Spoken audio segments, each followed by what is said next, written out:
The prank that made my friend's family move overnight and he never knew it was me. Original post. Alright, so picture this. It's the mid-90s, I'm a middle schooler, and pranking my friends are practically a hobby. One Friday, I was hanging out with a couple of my buddies. Let's call them Derek, Jamie, and Sam. We were riding bikes after school, just goofing around when Derek suggested we make a quick stop by his place so he could feed a dog. I had read about a genius prank in Mad magazine, and suddenly I knew exactly what I wanted to try.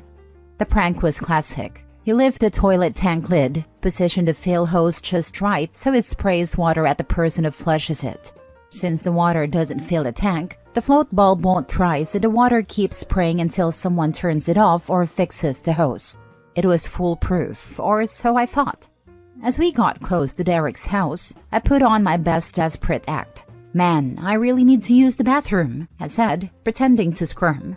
Derek told me no problem. He just needed to let the dog out and give it food and water. But then he said something that threw a wrench in my plans. To be honest, I need to go too. I panicked a bit. If he went before me, my prank was ruined.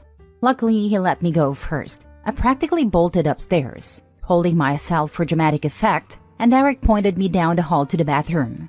Once inside, I lifted the toilet tank lid, positioned the hose just right, and closed it back up, picturing Derek's reaction as water would spray out. I went back downstairs, trying to look as casual as possible. A minute later, Derek ran up to use the bathroom, while the rest of us waited with our bikes outside. He came back down like nothing happened, so we hopped on our bikes and rode to the park. I tried fishing for any sign that he'd noticed the water, saying, "Man, you took long enough." He just shrugged, said he'd let the dog out and took a quick piss, and that was that. No mention of any water, no reaction at all. After a while, I forgot about it as we spent the day hanging out. Even got to chat with a girl I'd have a massive crush on. Life was good. Then came Monday. During class, I noticed Derek looked a bit out of it. After lunch, the PA system crackled, calling him to the office and announcing he'd be leaving for the day. He looked confused, grabbed his stuff and left. The whole class heard him grabbing things from his locker outside. But then he didn't come back the next day, or the day after that. In fact, he didn't come back at all. We all wondered what the hell had happened. Finally, Sam, who was pretty tight with Derek, broke the news. Derek had moved away, just like that. My heart dropped. Derek was one of my closest friends, and it didn't make any sense. Sam explained that Derek's parents had been out of town that weekend, leaving him to check on the dog. Apparently, when Derek had gone to the bathroom, he flushed without noticing anything, and the prank went into full effect. The water kept spraying out all day Friday, then all through Saturday and Sunday, flooding the entire bathroom, then the hallway, and eventually causing the ceiling to collapse into the living room, and water to completely flood out the main floor and basement. When Derek's parents came home on Monday, they found the aftermath of the disaster. They had no choice but to pick up and leave, as their house, which was already on the verge of being condemned, was now finished for sure. The house has been taken down. I felt my stomach drop and my face go pale as it all clicked together. My harmless prank had basically destroyed their entire house, and I was the reason he and his family had to pull plug and move away. He was a good friend to me. I never told anyone the truth, and I still feel a pang of guilt every time I think about it. I never saw Derek again. Now for the top comments before reading the mini update. So how come Derek didn't notice the carnage at any point during the weekend? Didn't he go home after hanging out? Where was he staying? How did the dog manage with only being let out once in 72 hours? I'm very baffled. He was actually staying with his grandma that weekend and would only swing by to feed a dog, who had a little setup out in the backyard. The dog food was kept in the back entrance, so we never even went fully inside the main house after that first day. I've thought about this so many times, and the details still blow my mind. But yeah, the house was definitely destroyed by the time his parents got home. This is the greatest use of this sub I have ever seen. It's a real sliding doors moment you caused for someone else. Could you track him down? Find out how his life played out. Maybe it was better off. I've definitely thought about reaching out, but honestly, the anxiety always kicks in hard. I can't shake the feeling that his life probably didn't improve after that incident. His family didn't have a lot of money, and looking back, it was a pretty big mistake on my part. The thought of trying to reconnect and potentially reopening old wounds is a tough one to wrestle with. Still, a part of me wonders where life took him after all that. Man, I know you feel guilty already, but holy crap, this is really bad. Yeah, it's so bad, right?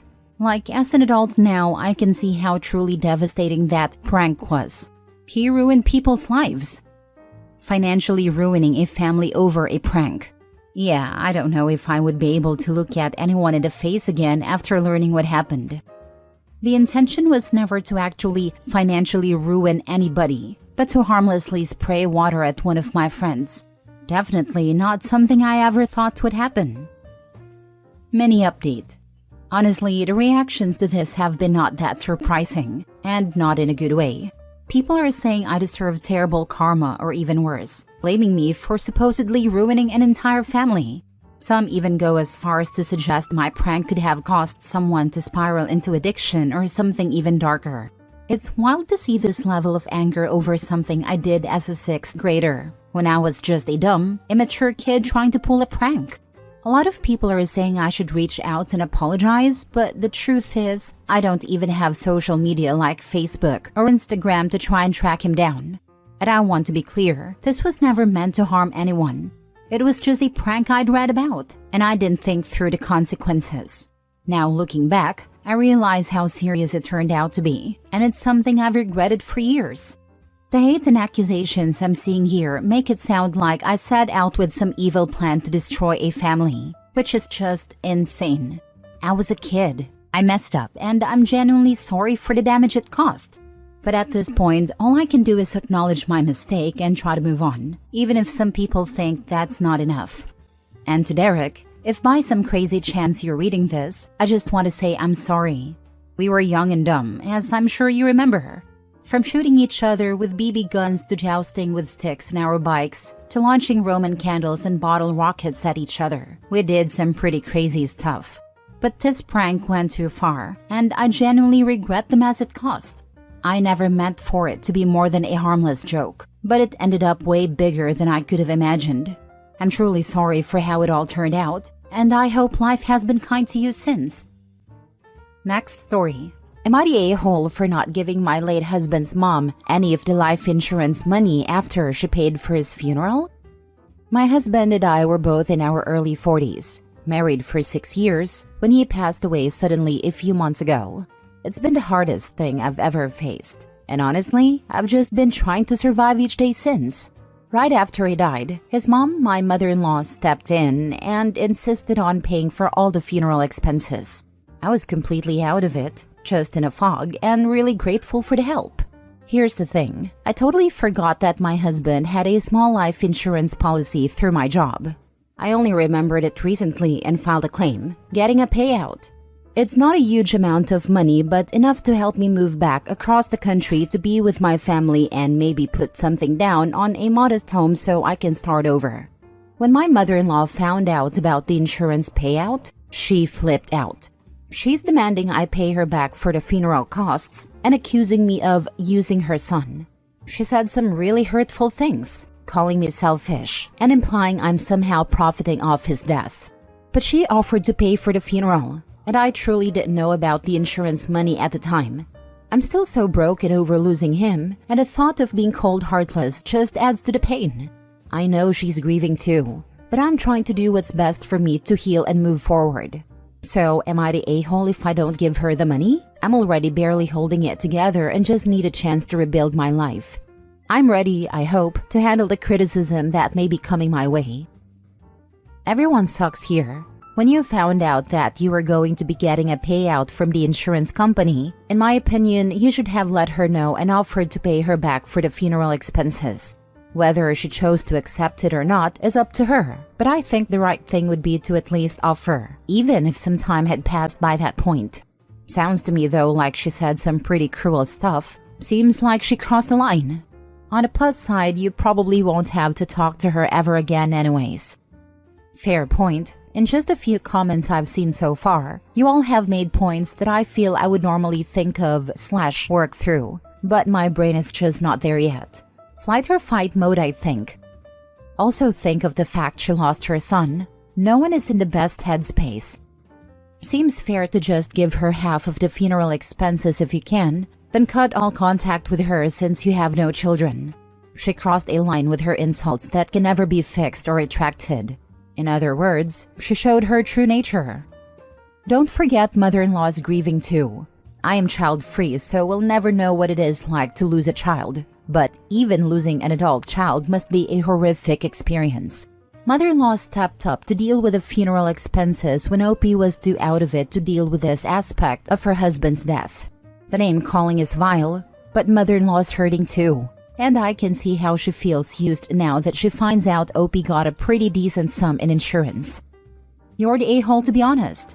You should at least give her some of the money. Both of you are grieving, and it's common for people who are grieving to be a bit, not selfish, but self-centered as a way to protect themselves. I don't think you are a selfish person, but you are only thinking about yourself, which is understandable in a crisis.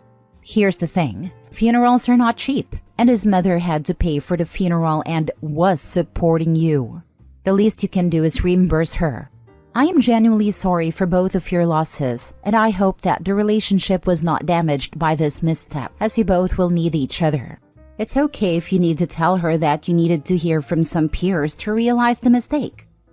Thank you. I appreciate your honesty. Last story. Am I the a-hole for telling my dad he chose between me and his fiancée when he prioritized her surgery over mine? I, 17 female, have had a rocky relationship with my dad. My parents married after I was born, hoping to provide a stable family for me, but they divorced when I was 11 after my dad went to rehab, and things only worsened from there. During rehab, he met his current fiancée and they later had a kid, 6 female. Since then, my dad has been mostly absent from my life. Whenever I have important events, he either has an excuse or doesn't show. I'd estimate he's been present for less than half my events since their divorce. A few years ago, I was diagnosed with scoliosis, and initially surgery wasn't needed. However, my condition got worse, and I was finally scheduled for surgery on September 20 of this year. I told my dad about it months ago, expressing how much I needed his support this time, and he promised to be there. But later, he texted to say he'd planned a vacation that would keep him away until mid-December, just as my recovery period would be ending. It broke my heart, but I accepted it.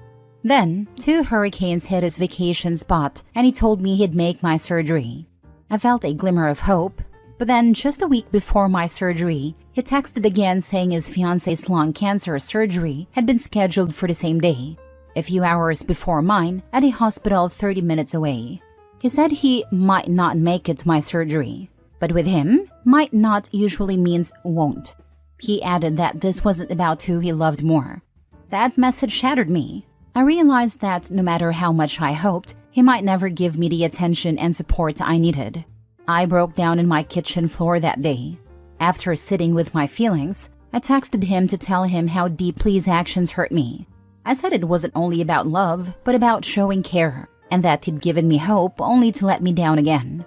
I questioned if his fiancée's surgery had really been scheduled last minute, or if he had known earlier but hadn't told me. I asked him to show he was my dad through his actions, not just his words.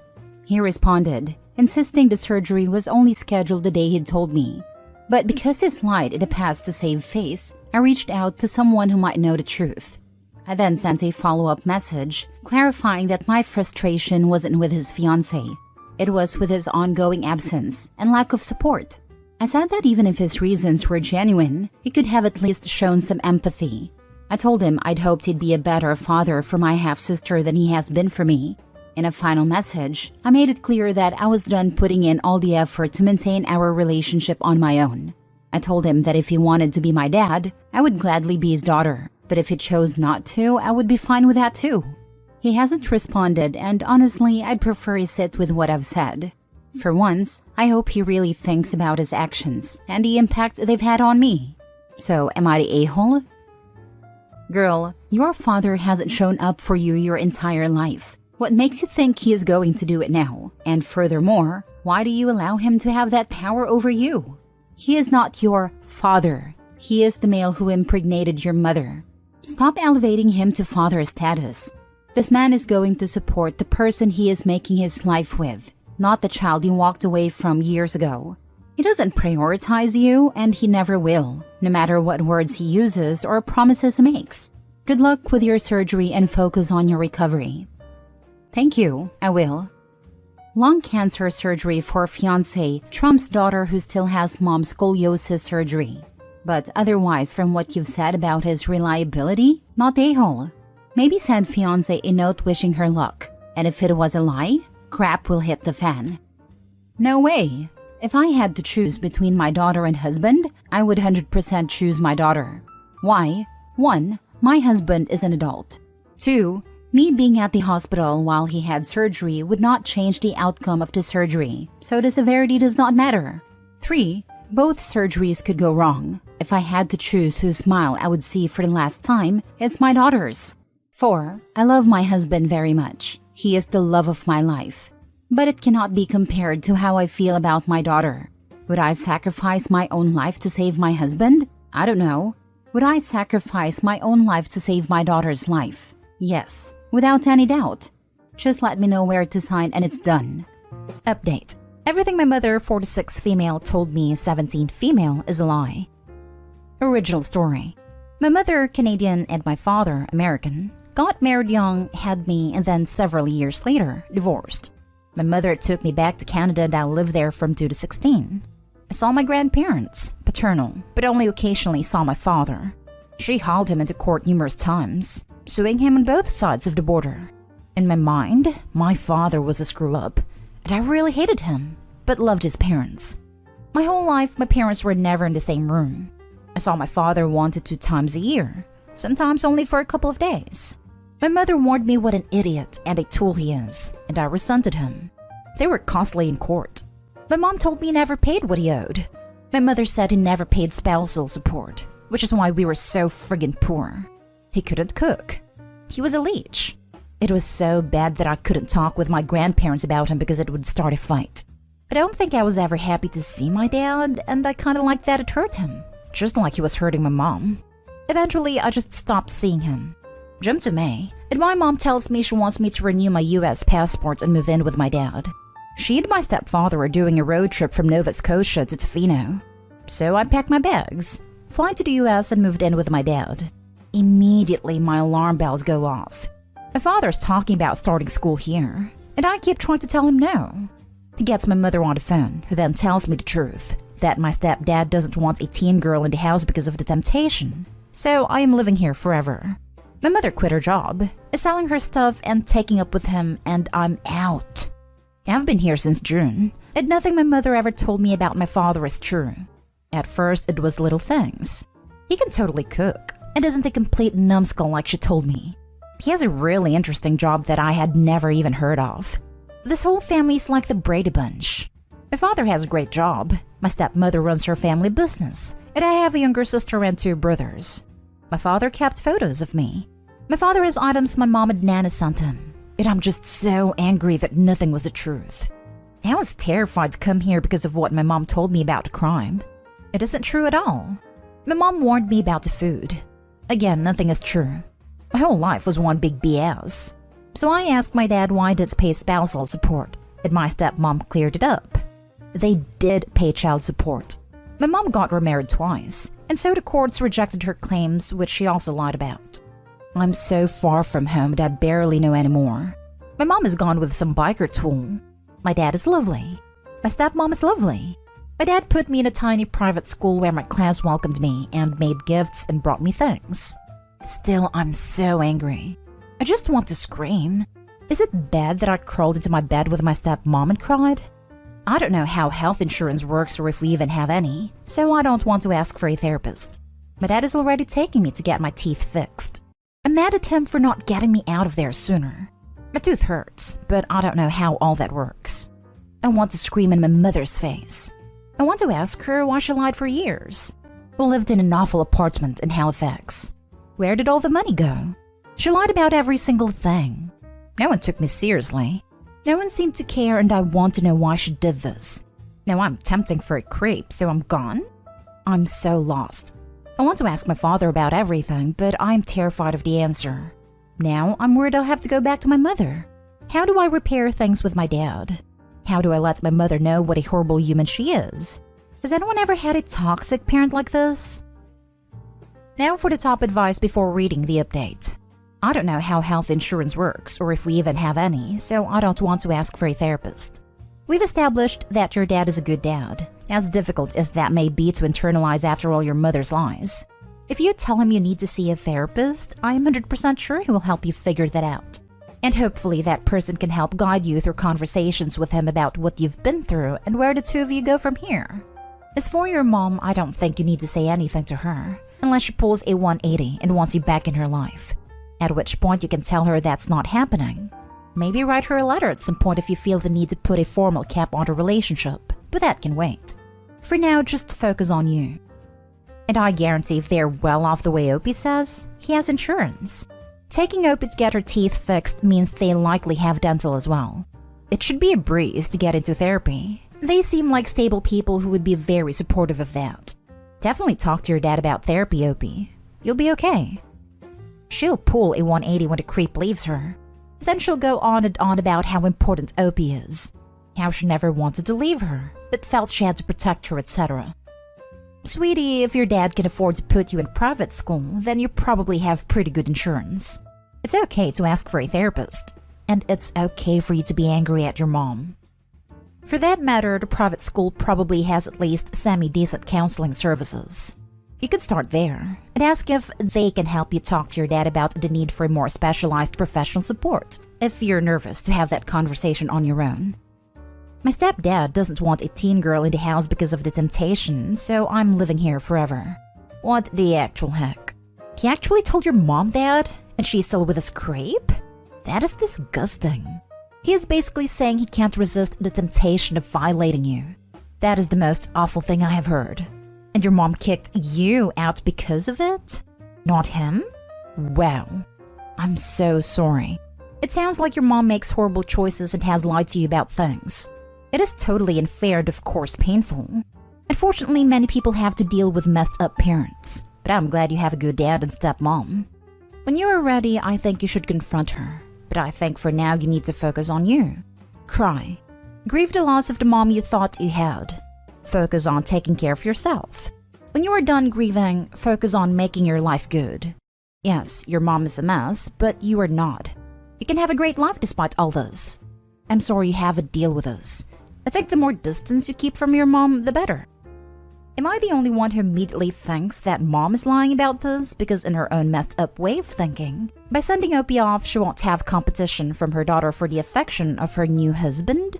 Obviously, she doesn't care that her daughter lives in poverty, is poorly provided for, and is alienated from her biological father, so a further lie is not out of character.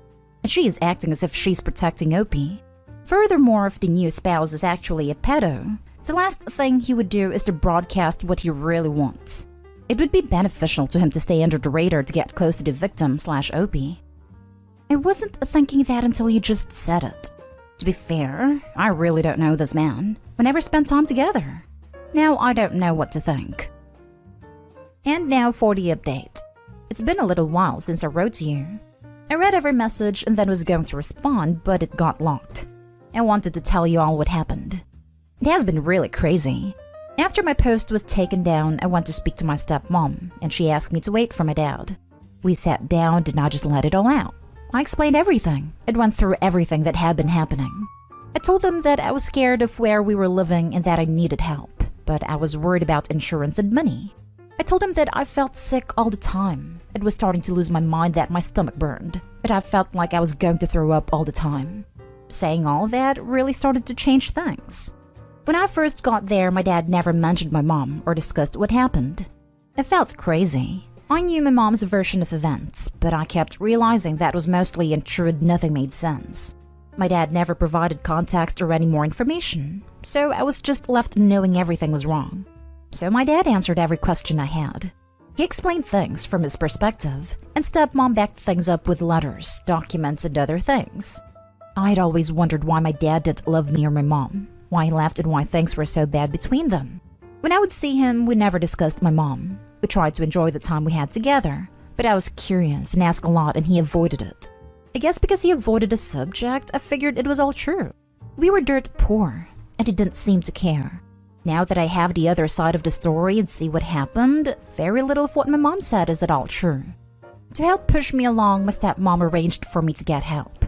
My stepmom took me to see a doctor and get a checkup. He was really caring and concerned and helped me learn about options and services.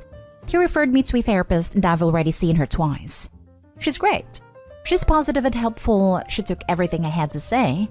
It has been helping me find ways of managing stress. I went to the dentist, which I hadn't been to one in years, and all my tooth and jaw pain is getting much better. I had medical tests because of my stomach issues, which was strange. It seems like I'm okay. I'm not sick or anything, and a lot of everything can be explained by stress. My dad took me to the school principal's office. The school counselor, principal, me, and my dad all met. They were very understanding about everything. And on top of seeing a therapist, they have a counselor at my disposal for additional support if I'm in crisis at school. So far, school is going great. It's more demanding than my old school, but the teacher seems to really care. And I find the small sizes really great. I have a tutor helping me catch up in math, and I feel better about how well I can do. I am adjusting to life here. It's certainly hotter and bigger than I'm used to. It's not really what you'd expect. I guess I didn't know what to expect when I came here. I was told it's scary and dangerous, and so far it's anything but. We've hiked trails and gone to various parts of the city. I've tried authentic Mexican cuisine and had famous fast food like In-N-Out. I tried barbecue for the first time, which is so good and so not what I had thought. Life is very, very different than it is portrayed on TV. I even met my very first Trump supporter, which was totally not what I expected. All in all, it's not at all what people would think. People are really kind, and so far, things are much more positive. I'm a bit older than my siblings, but things are good between us. I was always told that my dad was lazy and poor. It's the opposite. Both my parents have good jobs, and money isn't really an issue. I realize my mom put a lot of her financial burden on me. My parents here are good at being reassuring, and don't really discuss problems or issues with me. My siblings and I are getting along well, and they show me a lot of things, and we've done a lot of things as a family, which is also new for me. As for my mom, she called randomly to see how I was adjusting. I went about as bad as you could imagine. They were somewhere riding around or whatever, and we talked for a few minutes. She could sense I was angry, so she hung up. When she did call back a couple of days later, she got mad at me, told me I was an ungrateful witch for everything, and that I was toxic. I told her I never wanted to see her again. I have learned that my mother put this plan of me moving in action before she hooked up with her current partner. I guess the money's running out, and I was no longer of any use. She called me back again, but my stepmom took the call. I could hear my mom drunk yelling, so I think my time living with my mom is over. My mom had put things into emails that my father has kept as evidence. I don't know what's going to happen in the future, but I don't think my mother and I will ever be together again. It makes me sad. I feel like she dumped me for no reason. She always told me how difficult and unpleasant I am, and she picked on me on a lot of things I couldn't control. I don't feel the same here. My parents don't criticize me, and I feel less stressed out for just existing. My parents bought me all new stuff, so I feel like I have things of my own. I know it sounds crazy, but it makes me feel connected to something. I'm still angry and annoyed. I'm still really mad at my mom, and if I think about it, I get overwhelmed. I still don't get why she did what she did, and I don't understand why she doesn't love me. I also kind of miss her sometimes. I wanted to follow up with everyone because so many people commented and gave me great advice. I wanted to tell you that I'm doing better. It was crazy, and I never saw so many doctors and nurses so much in my life. But I feel better now than I have before, and things in my life make a lot more sense than they have ever in my life. I'm happier. I feel like a weight has been lifted. My parents are taking me out of school next Friday, and we're driving to California, and I've never been more excited before in my life. I've always wanted to see California and see the Pacific Ocean. I can't wait. Your dad and stepmom were amazing parents. I'm so glad your mom was not able to poison you against them permanently, and that they got a chance to show you what a loving, caring, and healthy family dynamic looks like. Not gonna lie, I have tears in my eyes as I have never had a caring father, and he wouldn't do anything for me. I'm very happy for you. You are in a beautiful age with lots of opportunities. Good luck. Having a real understanding person with no agenda who can be a father figure in your life might help. I'm a pseudo dad to 3 girls, none of whom I'm related to, Did I just step in as dad when I'm needed? I give them advice. I try to help them understand why their families were how they were. I turn up in the early hours of the morning when I get calls because they've broken down with panic in a nightclub. I do dad things. I love them all, and I think they love me for coming through on the deeds instead of just saying the words. And we make each other better people. So what was your dad's side of the story? If you don't mind going through it. I'm just curious exactly how far your mother's account deviated from reality. No worries if you'd rather not get into it. Overall, I'm glad you are safe now, and wish you luck working through your childhood. Your mom sucks all on her own, and none of this is your fault. Oh man. So basically my mom got pregnant on vacation. She went back to Canada with an eye of moving to be with my dad. She changed her mind, and what ensued was 17 years of lawsuits. My mom got married, stabbed dad number 1, then left. She got divorced and remarried number 2. That was the lowest period. My mother was suing my father, and so I didn't see him for over a year. From my father's end, he was trying to get fair access to see me, but then things would get tied up in court and we couldn't. Between like 12 and 15, I only see him maybe once a year. He talked a lot about how he missed me and showed me emails and letters sent via lawyers. My mom is dirt poor but was getting money, so I have no idea why we were so broke. Basically, my mom used the courts to keep my dad at a distance, and my dad spent years trying to fight back. Now that I'm here, I have to figure out this whole new way of handling what I thought was a bad dad. My friend had a Canadian girlfriend and she got pregnant. She went back to Canada and broke up with him. After years, he gave up getting any custody or visitation rights. Because he wasn't Canadian, it was very, very difficult. I believe your dad after seeing what my friend went through. In a way, it makes me feel horrible. The courts let my mother keep my father from me. They protected her and punished him. And for what? So I could live in a crappy apartment with an alcoholic? I'm pissed at that. Am I the a-hole for ruining a funeral and potentially costing a lot of family members their jobs? Original post. My grandparents passed away recently. I followed the guidelines my grandma set up for her final event. Her church, her burial plot, her casket, and the same for my grandpa. I just didn't expect for it to be a joint funeral. I sent out the notifications to friends of theirs and family after the date was set in stone. Their friends all came, so did most of my grandma's church, but no family showed up. I wasn't surprised. I hadn't seen most of them in about 4 years.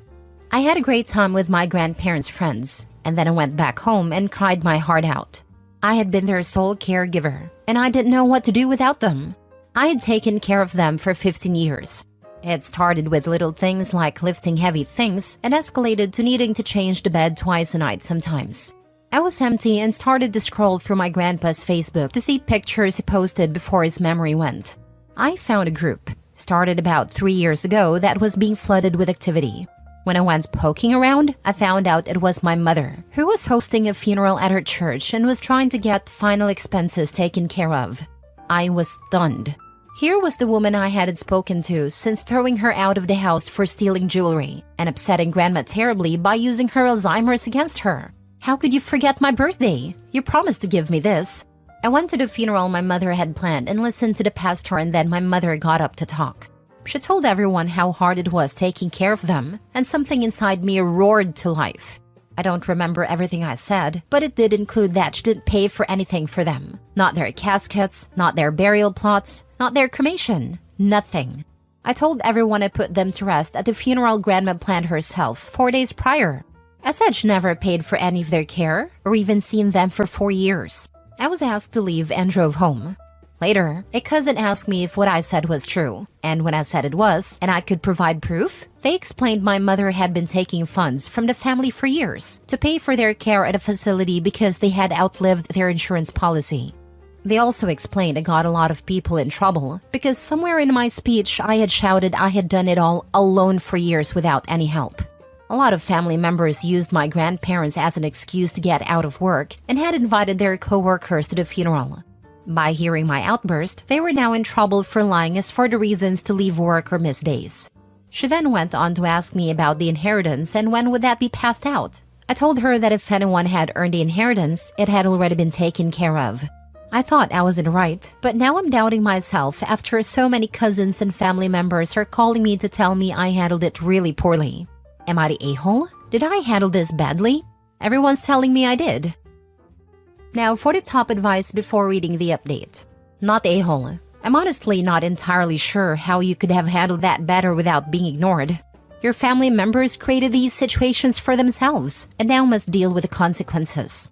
I mean, most of it, not all of them came to their actual funerals.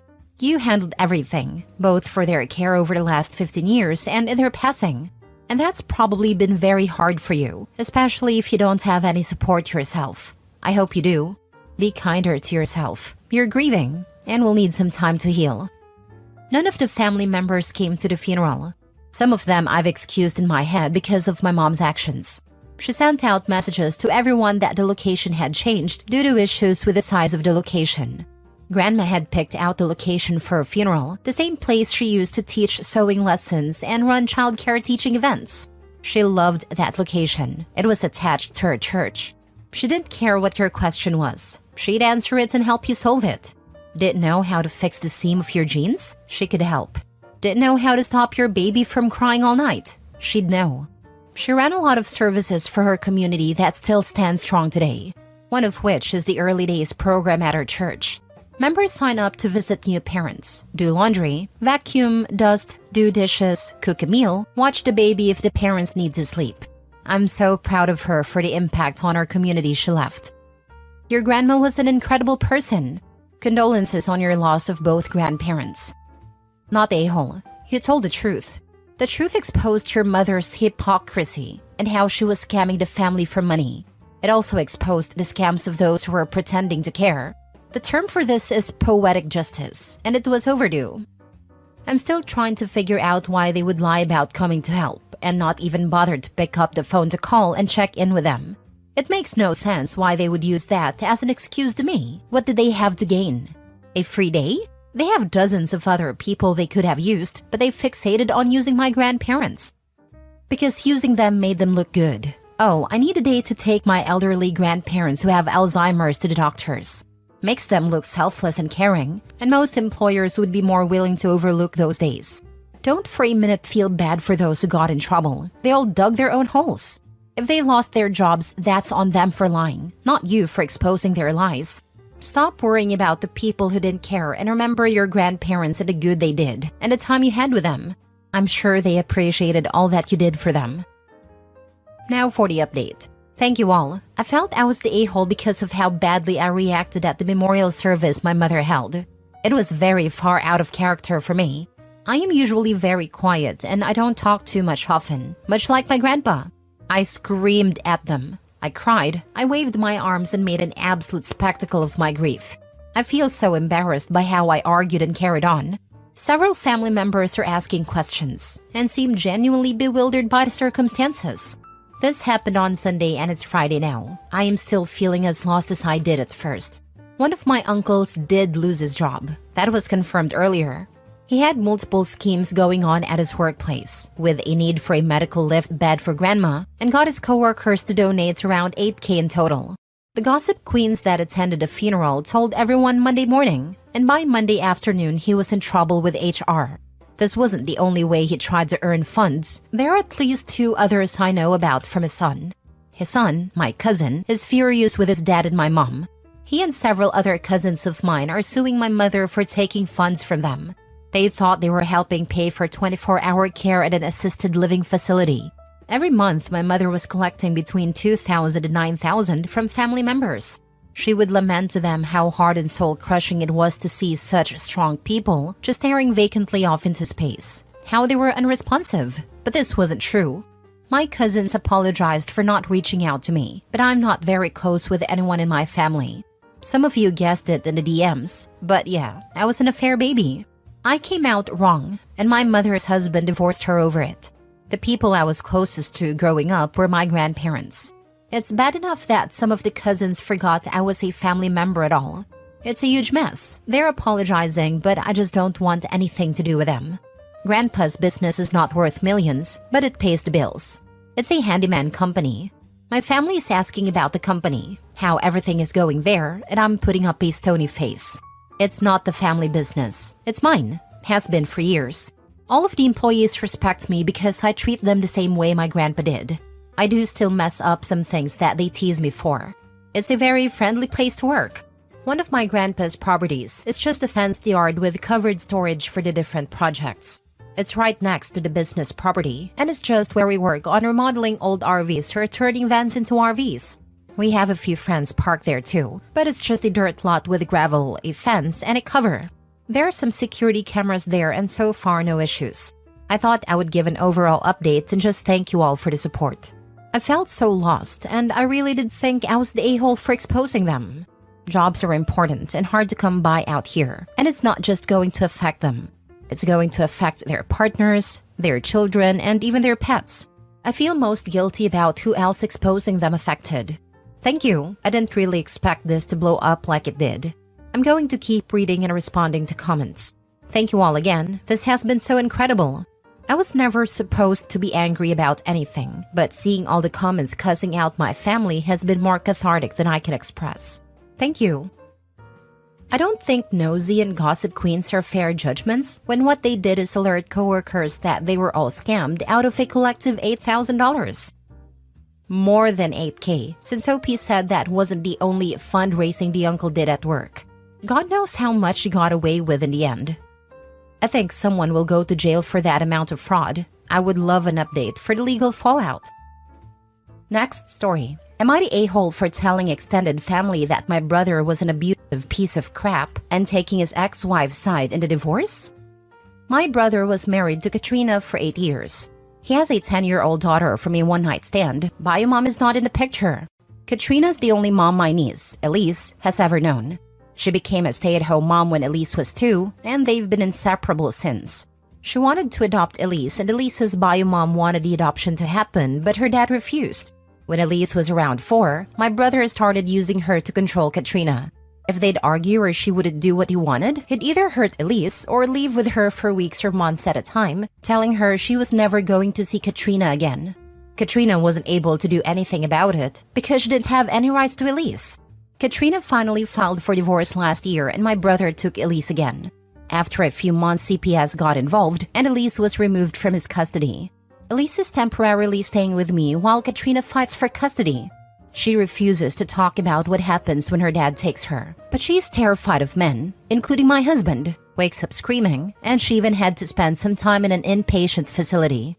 She's doing intensive outpatient treatment now and is slowly improving. Katrina and I have been in contact, and I've been letting her visit Elise. These visits are usually 4-ish hours at a time, maybe 4 days a week. She makes food for Elise, they lay on a couch and watch her favorite movies. She gets Elise to do some schoolwork. She kind of goes back to being Elise's mom during these visits. Extended family has been asking why Elise is staying with me and not her dad. My brother said it's because he travels a lot for work, but I wasn't going to lie to protect him. So I told the truth, that he is an abusive piece of shit that hurt his daughter to control his wife. Then word spread that Katrina gets to visit as much as she and Elise can handle, while he isn't allowed to see his kid. Now, immediate family, parents, grandparents, brother, are mad at me for airing his dirty laundry, spreading rumors, and taking his sexist side in all of this. Am I the a-hole? Now for the top comments. Not at all. You're definitely not the a-hole. You did the right thing by protecting Elise and standing up for Katrina. Your brother's actions were abusive, and someone had to speak up. It's great that you're providing a safe space for Elise and allowing her to reconnect with Katrina. Family might be mad, but Elise's safety and well-being come first. Not the a-hole at all, not even a tiny little bit. The best interest of the child always comes first. People should know so the good ones can protect her, and it will also become clear who can't be trusted. It's telling that many family members care more about family reputation than protecting a child. Those people are absolute trash in my opinion. I'm sorry to say OP because I know they're your family. You're a hero for taking care of and standing up for the child. So is her bonus mom. I call her that because she earned the title. That woman is incredible. Someone who uses her goodness against her like that doesn't deserve anything good in life at all. I like how they said sided with X and not sided with her abused grandchild. Are mad at me for airing his dirty laundry, spreading rumors. If brother didn't want his dirty laundry aired, he shouldn't have created it. CPS removed his child from his custody. He should be ashamed of what he's done. I hope there are legal consequences for him. It's not a rumor when it's true. You're never the a-hole for refusing to lie on someone else's behalf. You're never the a-hole for refusing to protect a piece of garbage. I'm so glad Elise has you in her life. There is a special place in heaven for people who save abused children, and a special place in hell for her brother. Last story. Am I the a-hole for blocking my parents after they pressured me to give up custody of my niece? I, 25 male, have been raising my niece since she was a year old. Her parents, my sister and her boyfriend, went to jail for drug abuse, and I stepped in to take care of her. Over the years, I've grown incredibly close to her. I even adopted her 3 years ago, and she sees me as her dad. Recently, my sister was released from prison and expressed a desire to regain custody of my niece. My parents are supporting her, arguing that my niece belongs with her biological mother. They acknowledge the mistakes my sister made, but believes she deserves a second chance to be a mother. However, I have serious concerns about my sister's ability to provide a stable environment for my niece. She has only been out of prison for a short time, and while she claims to be clean and ready to be a parent again, I'm worried about the potential for relapse and the impact on my niece. My parents have been relentless in their pressure, constantly calling, texting, and showing up at my place to argue this point. They accuse me of being selfish and holding on to my niece out of spite. The stress and conflict became unbearable, and I felt like they were not considering my niece's best interests, just my sister's wishes. In response, I decided to block my parents' numbers and social media accounts to create some space and peace for myself and my niece. Since then, they've been reaching out through mutual friends, accusing me of cutting them off and keeping my niece from her family. They're making me feel guilty for wanting to maintain a stable, loving environment my niece has known for the past 6 years. Am I the a-hole for blocking my parents and refusing to give up custody of my niece? Not the a-hole. If you access daycare/childcare, meet with the top leader and submit in writing that your daughter is not to be picked up by anyone but you. Her grandparents or her mother may attempt to do so. After it is submitted, I chat one-on-one with staff to ensure they have been updated. I admire your tenacity to do the right thing for your niece/daughter. You're writing suggestion you have legal custody, and I hope this status is true. Be sure to not hesitate calling the police, securing a protection order or other strategies should this situation escalate. You read your sister's situation correctly. She's likely on probation or parole. She may be clean, but she now will need to rebuild her life, secure housing, employment, transportation. Life stresses could be the reason she uses. This needs to be her rebuilding her lifetime. Continue to create and protect peace in your home. Best to you. Not the a-hole, but get an attorney. You and your niece need it. If OP has custody and can take extra steps to limit who has access to the child, what is the benefit of an attorney? Retaining fees are quite steep. I'm asking to learn. Having dealt with crazy family members demanding access to my own kids and using other family members to access them and deliver messages to them, the best thing it does is signal to the crazies that you are serious. They think they can keep pushing because you're a family and can't ever tell them no because it's the family code. If you keep saying no, they just tell themselves they are the hero saving the kids from the mean person telling them no.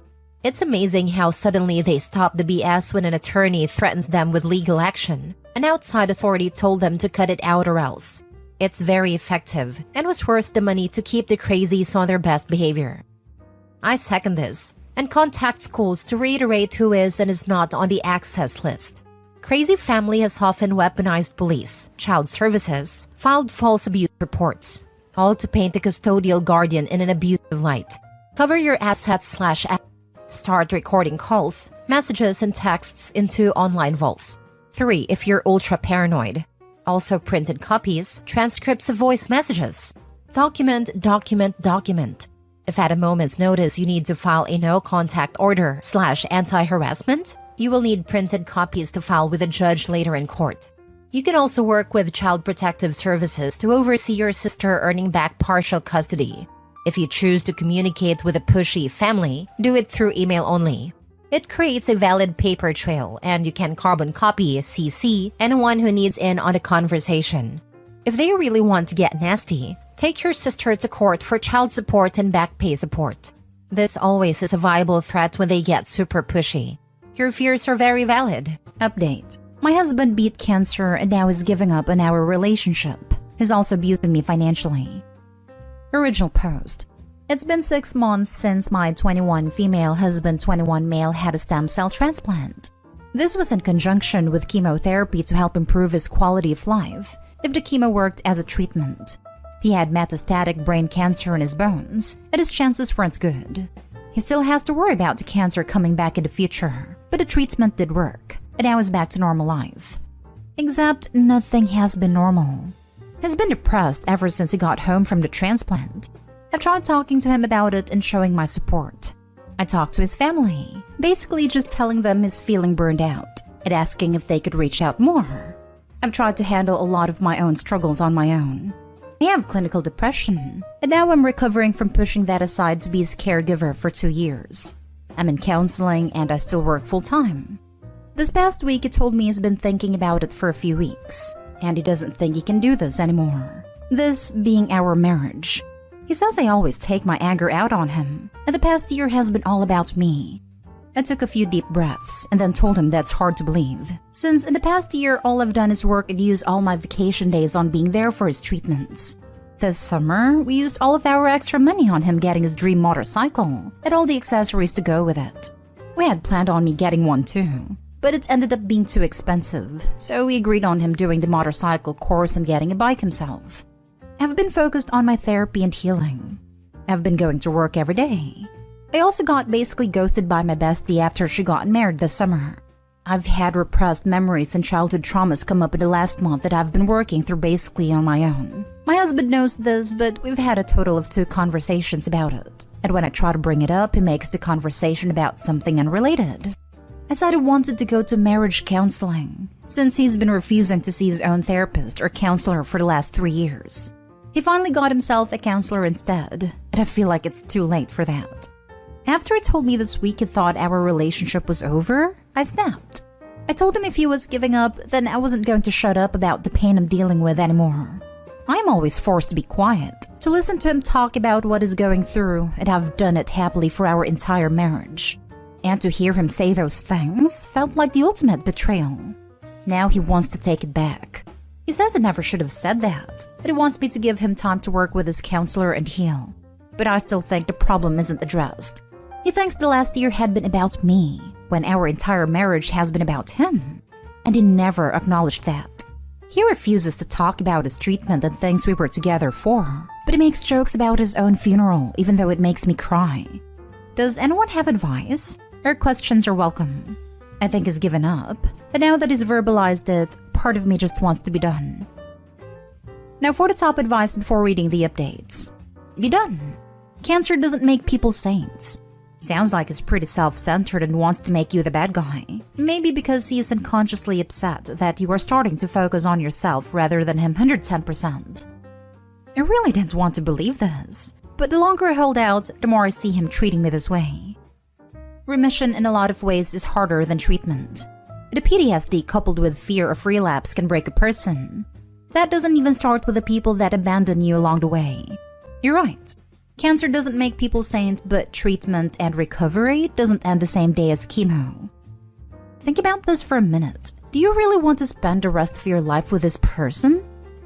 I don't, but I really thought I would. It's okay to be done. You're 21. You have your whole life ahead of you. Yes, brain cancer at such a young age sucks. You were a good wife to him by doing everything you could to take care of him. Don't let him lie to you and tell you it was all about you. He's obviously struggling, but instead of turning toward you and you two working together against a problem, he's taking all his anger out on you.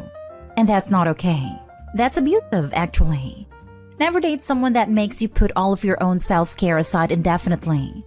You're starting to realize now that your wants, needs, and feelings matter, and that's good. I'm glad you're in therapy and working through your trauma. You found your voice. Don't let an immature, selfish jerk take that away from you. You've always had to do everything by yourself, which isn't right. You deserve to date someone who would do the same for you, instead of just take while you give. You deserve self-care and healing. You deserve an equal partner. There is no shame in being divorced at 21. You are still young. You have your whole life ahead of you. So go forth without guilt, and maybe avoid getting into another relationship until you have addressed your trauma. You'll find that what you're looking for will change once you have started to heal. Trust me on that. Thank you so much for this. It's been a few weeks now, and I'm starting to think that you're right. But I'm kind of ashamed of getting divorced, and I'm scared of hurting him or regretting it in the future. The more I go over it, the more I think I know what I want to do, but I don't feel strong enough to go through with that at this point. Now for the first update. Here's the skinny. My 21 female husband, 21 male had 2 years of intense treatment for cancer. He went into remission after a stem cell transplant this past spring. Ever since, he's been negligent of my feelings and our relationship. He rarely wants to do anything I want to do, and there's always a reason why we can't at the time, but he'll never consider it again after he said no. And this is about stupid things like going to the zoo or out late on a weeknight. He won't spend any extra money on me, even to get a lamp to go over my vanity, or new clothes when I've hardly shopped since we got married. I make my own money, but he does all the budgets. When he was in treatment, we developed a system where I'd send him what he needed to pay the bills. He'd send my money back to me if there was an extra. When we moved in the spring, our rent went up, so he said we had to cut our spending money.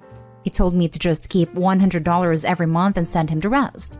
I don't. I always say there's a few extra things I need to keep money for and hang on to a bit, but I still end up with very little in my account. And I always told him that I wasn't okay with doing that for more than a month or two, while we figured out our finances. I'm not comfortable just sending all my money to him to handle. But ever since, it's been reason after reason why we haven't been able to merge our accounts. He said a few times that he understands why I want a joint account, but he doesn't see the difference since he's my husband and I can trust him with.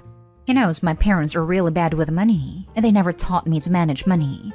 Sometimes he hints at that when I talk about wanting to share in our finances.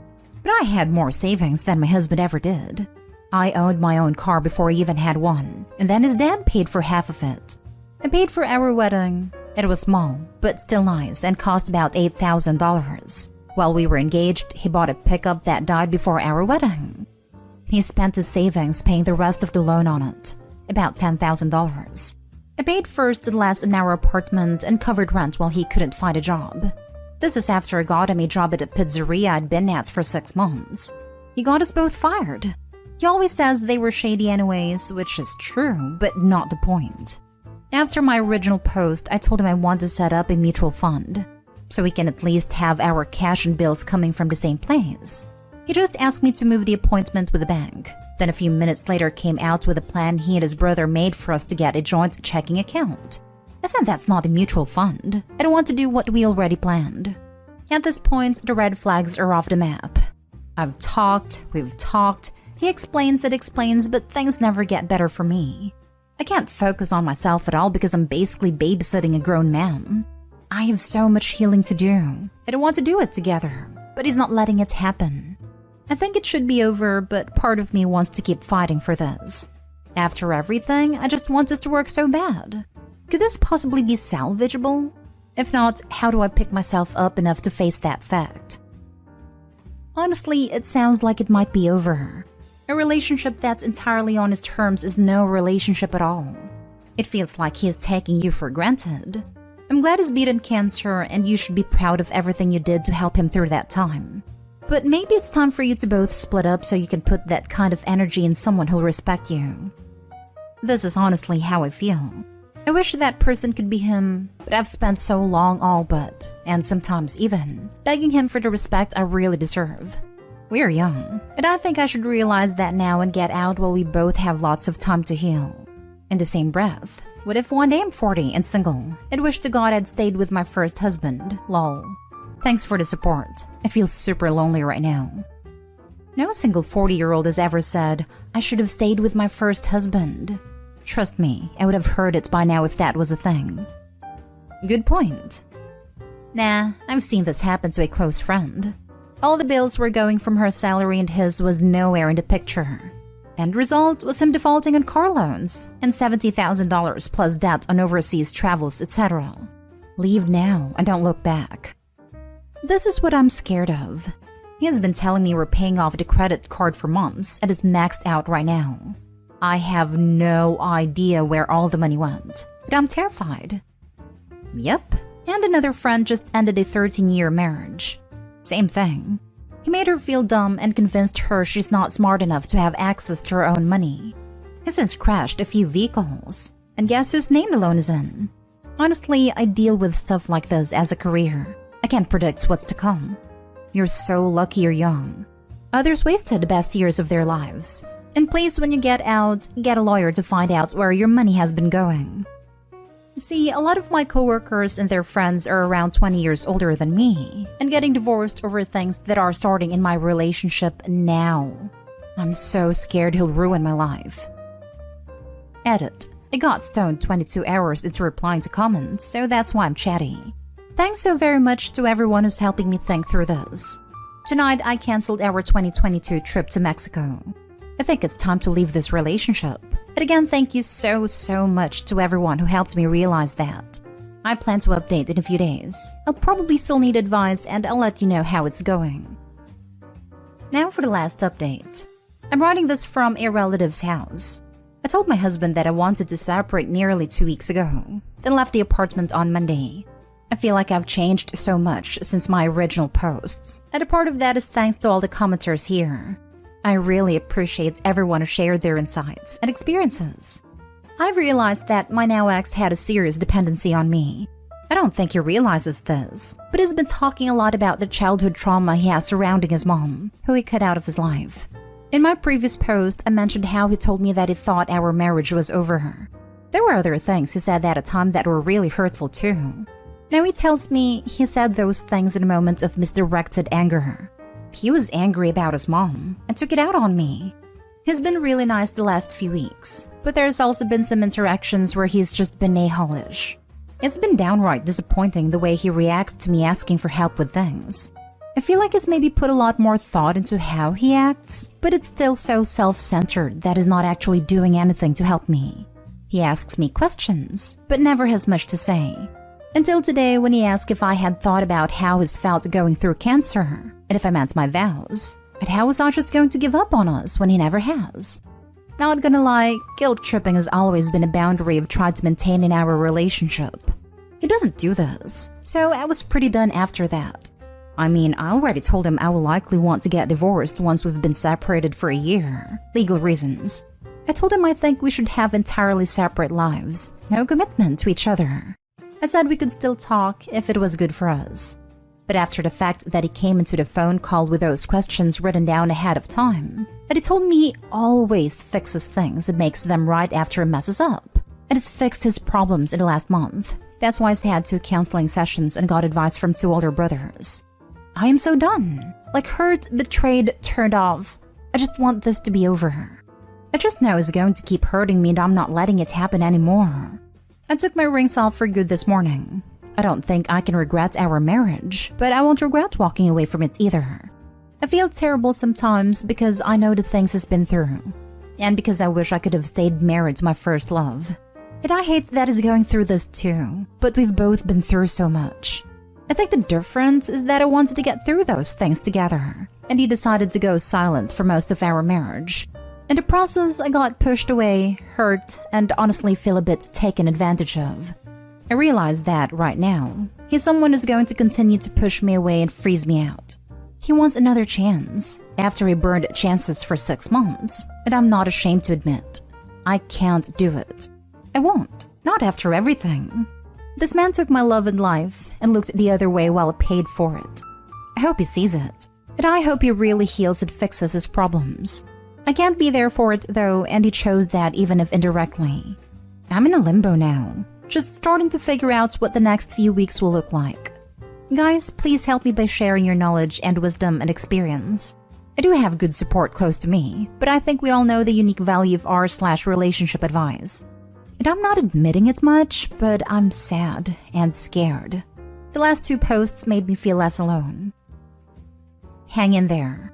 You did what was right for you, and no one can or should down you for that. You are still a strong and amazing person. Cry if you need to. As you know, crying lets the emotions drain out of your eyes. Being scared is normal. It's a huge change. Take time for self-care and to learn who you are and who you want to become. I, for one, am proud of you. Keep being fantastic. Thank you so much. Just read through all your posts. My only advice is it's okay to stop moving forward in life. Just pause for a year, keep working your job, but also just try to have fun and figured out who you are without him. Back when I was 23, I went through a major career change and ended up working a dead-end job for a bit over a year. I have no regrets, and I'm thankful for that time because it let me just exist and figure out who I was and what I wanted from life. You're young enough that just taking a pause for a while may be very helpful. Good luck. I'm proud of you. I read all of your older posts before reading this one. I'm glad you finally chose yourself. Next time he guilt trips you, tell him he gave up first. And that just because he had cancer, that doesn't give him the right to continually mistreat you after everything you've done for him. In my opinion, just serve him the divorce paper and tell family told you he wanted a divorce first. Oh, and don't forget to change your direct deposit and make sure he doesn't have access to your bank account. Make a new one if necessary. Well, OP, you did the right thing. My wife is seriously on your side too. Because before she met me, she became a caregiver for her boyfriend at a time, and it ruined her in a lot of ways. There were a lot of similarities between your experience and hers, minus the marriage part. Ultimately, I can't imagine being your boyfriend. Well, I've never struggled with cancer. I'm really struggling with the thought process here. You had his back the entire time, and that's how he responded. He could have faced it entirely alone, but he had you, and you were a freaking trooper. And at the end of it all, he says, "I don't think I can do this anymore." Good lord.